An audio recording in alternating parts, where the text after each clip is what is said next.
and promote farmers. Voice of the farmers. À ń ṣègbélárugẹ àwọn àgbẹ̀. Mayi kúrò níbẹ̀. Voice of the farmers. Ohùn àwọn àgbẹ̀. Yes, good evening, everyone watching us out there. My name is Garuba Fisolumide, the founder and the host of Farmers of Voice of the Farmer. Anything that deals with agriculture, that is what we do here. And today I have with me my daddy. When it comes to fish party, that is what he does, especially when it comes to anything fishery. Yes, it is what he loves doing. And today we want to be talking about an event that is upcoming, which is very, very close, which is going to be this coming Thursday. And that is why we want to talk to people about the event and what people should be expecting from the event. And that is why I said, Daddy, we need to have a session where we're going to be talking about what people should be expecting this coming Thursday. So for the sake of people watching us for the first time or meeting him for the first time, I would love him to introduce himself, sir. Sir, can you introduce yourself, sir? Yeah, good afternoon, good morning, good evening, anywhere we are across the globe. My name's Wimbuido Sewanu, the concept creator and analyst, aka Fish Party. Yes, thank you very much for that. I love the fact that you make it very brief when it comes to the introduction. Now, the word fish party, let me start by that. What really inspired you to come about the initiative, the NGO, the organization? What inspired you to come up with that idea? Yeah, thank you. Where to our own, we felt the idea that we have been imparted on as undergraduates should not be limited to who we are alone, but how do we share this concept to many outside there that have been as a help to us, that supported our education, and so many that feel like supporting but they don't have access to us. So our own feeling is whatsoever we have attained, acquired as a knowledge, there is need for us to give back to the community. It is not only when we give back money to the community that we have done a lot. Idea is more quantified than money. And we look at it as now, we want to do things in a different way. Fish Party is about the people, the community, and the fish environment. So what we do in Fish Party is to promote the value addition of the people in the business. What are they promoting? We are promoting it in another dimension in the sense that, for instance, is consume fish in a sustainable way, but don't kill the source. So probably what any fisherman, fish farmer, fish importer, whatever they are doing in area of fishery, is for us to do what? To add value to it in a sustainable and responsible way. Yes, thank you very much, sir, for that talk. I think I will now understand what really inspired and brought up about the issue, the fish party of it. Now, you've been in existence for the past 14 years. It's not a joke at all. Now, and that is why we are celebrating that is the 14th annual celebration that is for the fish party now. So let me now ask, when I saw the team, I saw grow your own fish. I was like, is it possible for us to grow our own fish? So now what's really brought about the theme of this year celebration? You said grow your own fish. What really brought about that? What inspired the team for this year? Yeah, thank you. Actually, the idea behind grow your own fish is more than how we view it. It's a sustainability language, conservation language, and economy language. Now, let me break it down. As of today, we have consumption gap in fish demand. We have importer, we have the wide, we have the small scale fishers, and we have the fish farmer. If you Google the demand of fish consumption, we see that we still have a figure. Who is going to fill up this figure? So we look at it that now, grow your own fish in a conservation way is to reduce the pressure on the wild. We have taken too much of the wild. Yes, we might not have the data to substantiate that, but there are many indicators pointing to we have actually taken from the wild what we need to. So grow your own fish is an opportunity, is an advantage to move up, to tilt away from over dependent on what? On wild fishing. Then that is what in a conservative language. Then when we look at the economic language, the little fish farmer we have today, either we like it or not, they created job security and what? And food security. And when we look at these two, that is abundance of fish on our table and also creating what? employment for people. So grow your own fish is an opportunity to do what? To also employ more hand and to do what? To generate more money for the community, for the state, and for the Nigerian at large. And with time, we look at export. Hmm. Yes, thank you very much for that, sir. So now looking at the theme of this year, where you say grow your own fish, I think it was now broke down to coming down to the small scale farmers. Now let's go down to the small scale fishermen now. Now, how can they contribute to sustainable practices in fishery? Now, talking about the small scale farmers now. Now you are saying small scale farmers should practice sustainable farm practices. So what are the things they should do when you're talking about small scale fishermen, small scale people that are really in the fishery sector that are doing it in a small scale? What are the things they can do that will make them to contribute to in a sustainable way to what we call fishery? Yeah, thank you. Yes, as the figure we have with us today, the best fishing activity across the globe are small scale. That is SSF. I might not use the language artisanal. We either refer to them artisanal or we look at them as small scale fishing.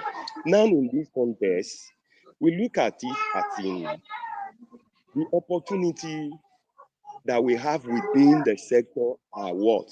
Beyond what? Expectation. Now, the best way to fish and to preserve for the future is to take and replenish the system.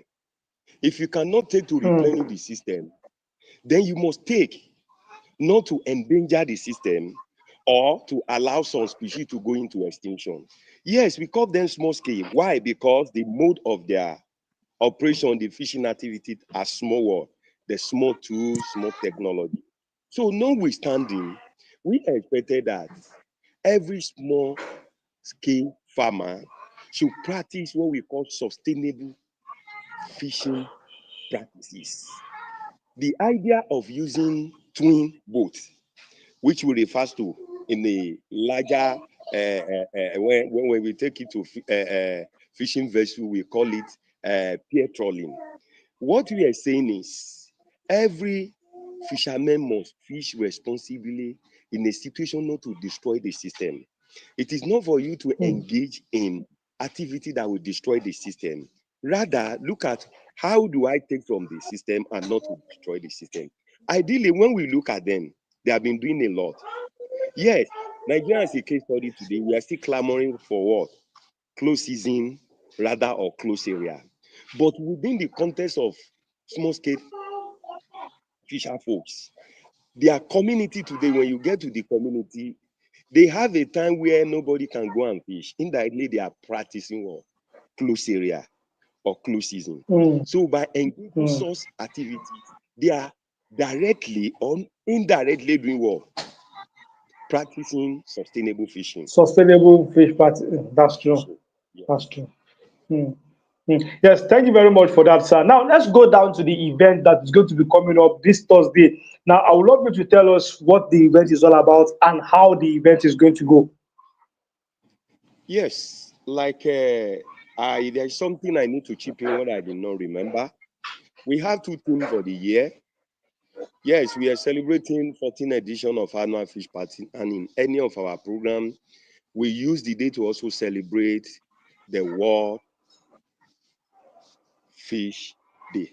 That is the world together. We come together to celebrate not just the fish. Like I told you before, fish party is just about the people, the community, the environment.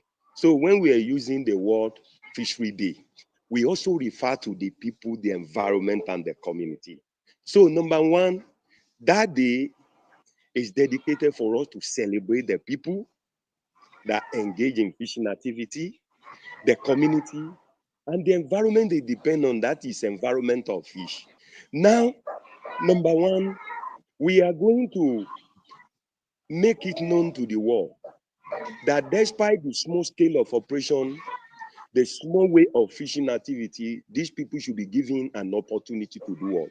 To make way just like the other fishing activities are making way. Yes, their fishing operation are primitive, but there is need for them to give them the voice.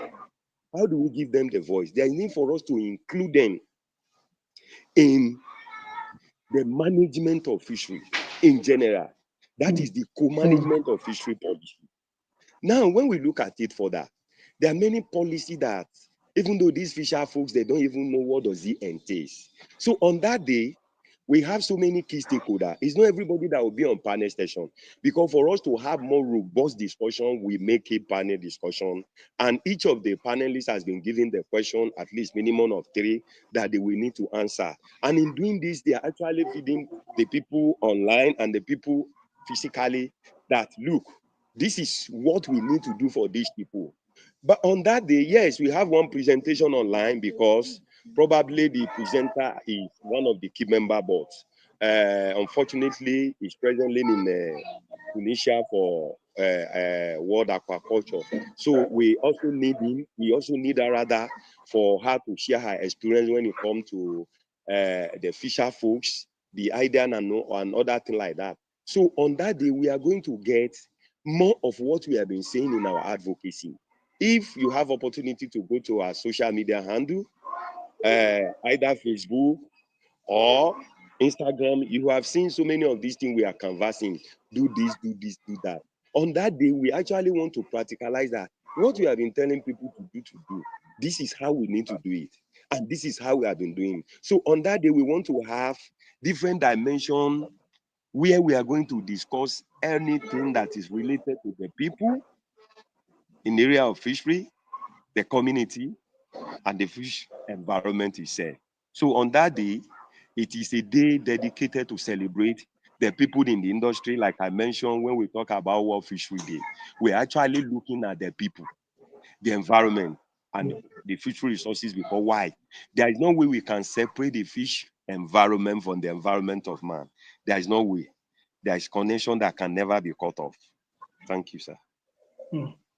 Yes, thank you very much for that, sir. And we're going to be rounding up now. I love the fact that now I have an insight about what the event is all about and what people should be expecting when it comes to Fish Party, which is going to come up this Thursday that we are already in now. So, and Voice of the Farmer is going to be there as well to also broadcast the event. That means people are going to watch and see what is going to be happening. So, according to the flyer that I saw, I heard some people can also join online and people can also join physically. So, do we have limitation to people that can come physically while people can join online? So can you talk about that? Then we'll wrap up with that, sir. Yes, ideally, the initial way we started Fish Party is to make it known to the public, and through the advocacy we'll be doing online. And on the day we celebrate the actual day, we make it open for people to do what? To be entertained. We talk about fish, we do all sorts of things. But this time around, because number one, we need to control crowd. Because probably where we pay for, we need to control crowd. And at the same time, we cannot keep doing things the same way. We look at it that now, in those days, we put more money on one particular area, this particular area, but now we are looking at it that how do we now reduce the number of people and engage more people online by showcasing what we need to do to larger community than the people that will be physically online. So that day, yes, with a big apology to so many people that have been cut off, because there is no way we can cut off our community. Everyone that is around us is our community. As long as you are a fish consumer, you are part of our community. If you stay within fishing community, you are part of our community. If you have to do one or two things within the aquatic environment, you are part of our community. So there is no way we can actually bring everybody together under one roof. But there is a way all of us, we can get the information, either the people that are there physically and the people that are online. So we are going to plead with many people that they should please join more online.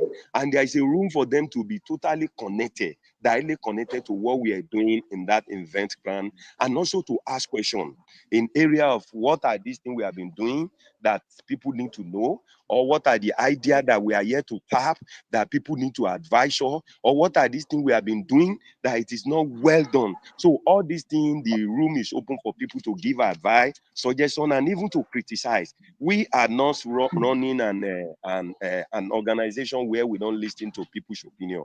We have so many projects before us, and we needed people's opinion.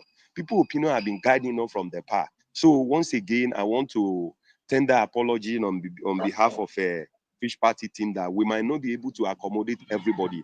That does not mean we prefer somebody else to the other. What we did was just to look at the key stakeholder and put them on a panel discussion. They to tell us based on the question we have prepared for them. And in this panel discussion, we have tried to categorize it. We have government. We cannot do anything without government. They gave us the enabling environment, which has to do with the policy on which whatsoever we are doing, either as a non-state actor, academia, or whatsoever that has to do with fishery. Then we look at the student. Yeah, the students are there. So many of them, they are fishery students. There is need for them to look beyond what can I do with fishery? Is it for me to go to civil service? Is it for me to be a lecturer? No. You can decide to go into non-state actor like an NGO. You can decide to be a consultant. You can decide to be a researcher. So we include them. We want to hear from them. What innovation are they coming up in the industry that is different or that will promote sustainable management of aquatic environment? Then we look at the key regulator. We look at FISON, Fisheries Society of Nigeria. So many of their academic research, how does it correlate to the action that we now put food on the table for the people that really depend on fish consumption? Then we look at their area. Then we look at IOI, International Ocean Institute. What are the challenges that the small-scale fishers are facing on the high sea that we don't know? That maybe, let's look at the issue of climate change. What is the result of the climate change? How can small-scale fishers try to mitigate the issue of climate change that it will not reduce what they are bringing back to the market? So we look at that area. Then we look at non-state actor too. Yeah, the non-state actor are the people that have been advocating. They are the voice of the ocean. How have you been doing it? Should we keep on making noise without even practicalizing what we have been saying? So we have that one too. So we have many key actors that we are going to gain more from them, more than what we have been doing all this while for advocacy. It's just an avenue to bring the technocrat, the people that really know what they are doing in the industry, to come and tell us this is how to do it. This is another technology to do it. Because the idea of everything we are doing is, I call it KCC. That is knowledge co-creation. Every standard organization, every standard association, whatsoever you call yourself, you cannot cut off knowledge co-creation, because it's an idea to leverage on somebody's strength and somebody's weakness. That is what we are trying to do on that day. And we promise at the end of the day, we will have more to give back to the public. Like I mentioned initially, the idea is to give back to the public the idea of what we have been taught in university. Thank you, sir. Yes, thank you very much for that insightful words, sir. So I want to say we are going to meet on Thursday, where some of our followers are also going to have access to the information and also be able to join us live, because Voice of the Farmer is going to be there to stream the event live. Till I come your way next time, my name is Garuba Afis. Once again, I say bye-bye and God bless. Thank you, sir. Bravo. I appreciate you, sir. More grace.